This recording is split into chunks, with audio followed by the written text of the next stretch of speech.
Welcome to Olga news. కష్టం వచ్చినప్పుడే దమ్మున్నోడెవడో తెలుస్తుంది. అలాగే పోరు చేసినప్పుడే వీరుడెవడో బయటపడుతుంది.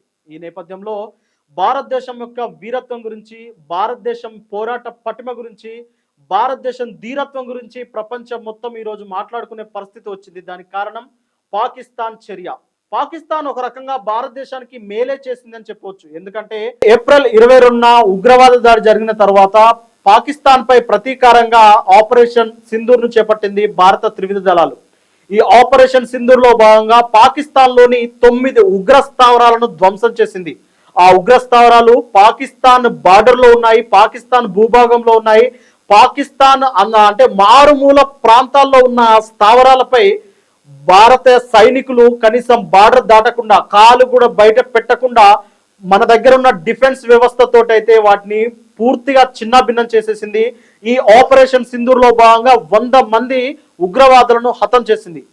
ఈ ఈ చర్యతో ప్రపంచం మొత్తం ఒక్కసారిగా భారత్ పాకిస్తాన్ల వైపు చూసింది. పాకిస్తాన్ లో జరిగిన ఉగ్రవాదం గురించి ప్రపంచవ్యాప్తంగా చర్చ సాగింది. అప్పుడే భారతదేశం యొక్క దమ్మేంటో అర్థమైంది. ఇక ఈ నేపథ్యంలో పాకిస్తాన్ ఊకదంపుడు చర్యగా ప్రతీకార చర్య ఒకటి చేపట్టింది. ఆ చర్యకు సంబంధించి అంటే ఒక దేశం రెండు ఒప్పందం ప్రకారం యుద్ధం జరిగితే ఎలాంటి ఆయుధాలను, ఎలాంటి క్షిపణులను, ఎలాంటి మిస్సైళ్లను వాడతారో అన్ని మిస్సైళ్లను, అన్ని ఆయుధాలను ప్రయోగించింది భారత్ పై పాకిస్తాన్. అయినప్పటికీ భారత్ను కొంచెం కూడా కదిలించలేకపోయింది. భారత్ భూభాగంపై పాకిస్తాన్ క్షిపణులు పేలలేదు.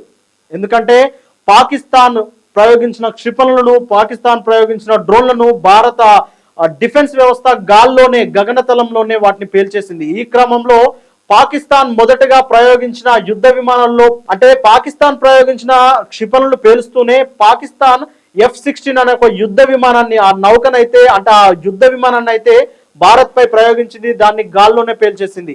ఈ F-16 అనేది అమెరికాకు సంబంధించిన ఒక యుద్ధ విమానం.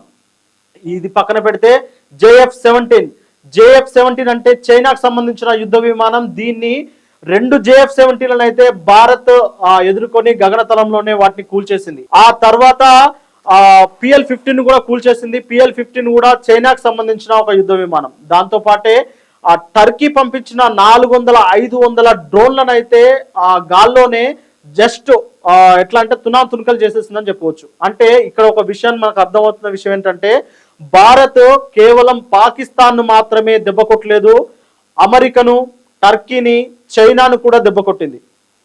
ఇదే విషయం ఇప్పుడు ప్రపంచవ్యాప్తంగా చర్చనీయాంశంగా మారింది. అందుకే పాకిస్తాన్ భారత్ మధ్య జరిగిన ఈ వైమానిక అంటే ఈ దాడుల్లో మనకి ఏదైతే F-16 వాడినందుకు అమెరికా పాకిస్తాన్ చర్యలను తీసుకోవట్లేదు. ఎందుకంటే F-16 అనేది అమెరికా ఎంతో ప్రతిష్టాత్మకంగా పాకిస్తాన్కి అమ్మింది. ఇప్పుడు చర్యలు తీసుకోవాల్సి వస్తే పాకిస్తాన్ F-16 భారతదేశ డిఫెన్స్ వ్యవస్థ ముందు నిలవలేదు అని ఒప్పుకోవాల్సి వస్తుంది. అలాగే చైనా కూడా, అలాగే టర్కీ కూడా. అందుకే ముఖ్యంగా చెప్పేది ఏంటంటే భారతదేశం గొప్పతనం బయటపడడానికి, భారతదేశం పటిష్టత, భారతదేశం యొక్క దృఢత్వం ఈ దెబ్బతో బయటపడింది. ప్రపంచ దేశాలు కూడా భారతదేశం యొక్క పోరాట పటిమను చూశాయి. భారతదేశ సైనికులు కేవలం బార్డర్ దాటకుండానే పాకిస్తాన్ ఎయిర్ వ్యవస్థను, పాకిస్తాన్ సైనిక వ్యవస్థను, సైనిక ఎయిర్ బేసెస్ మొత్తానైతే చిన్నాభిన్నం చేశారు, ధ్వంసం చేశారు.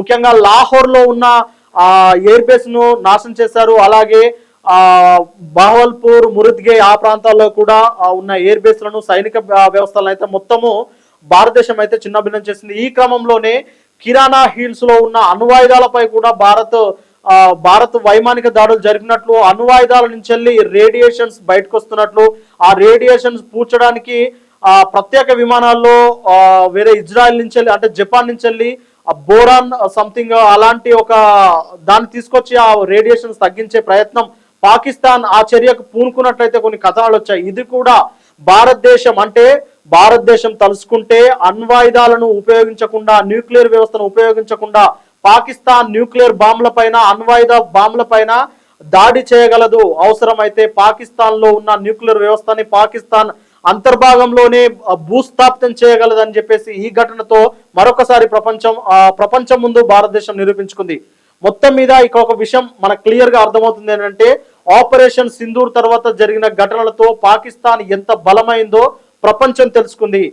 బా మన భారతదేశం దగ్గర ఉన్న సుదర్శన్ S-400 యొక్క దాని యొక్క శక్తి ఏంటో అర్థమైంది. తర్వాత మన దగ్గర ఉన్న బ్రహ్మోస్ క్షిపణి గురించి, అలాగే మన దగ్గర ఉన్న బాలిస్టిక్ క్షిపణులు, ఇక మన విమాన వ్యవస్థ, మన వైమానిక వ్యవస్థ, గగనతలం నుంచి గగనతలం వెళ్ళే ఆ క్షిపణుల గురించి, అలాగే మన భారతదేశంలో ఉన్న సబ్మెరైన్స్ గురించి, ప్రతి దాని గురించి అయితే ప్రపంచం చాలా క్షుణ్ణంగా తెలుసుకుంది. రేపు రాబోయే తరంలో భారత్ పై ఎవరైనా కన్నెత్తి చూడాలన్నా, ఏదైనా దాడులకు పాల్పడాలన్నా, ఆపరేషన్ సింధూర్ తర్వాత పాకిస్తాన్ దెబ్బతిన్న తీరైతే వాళ్ళకి ఖచ్చితంగా గుర్తుంటుంది.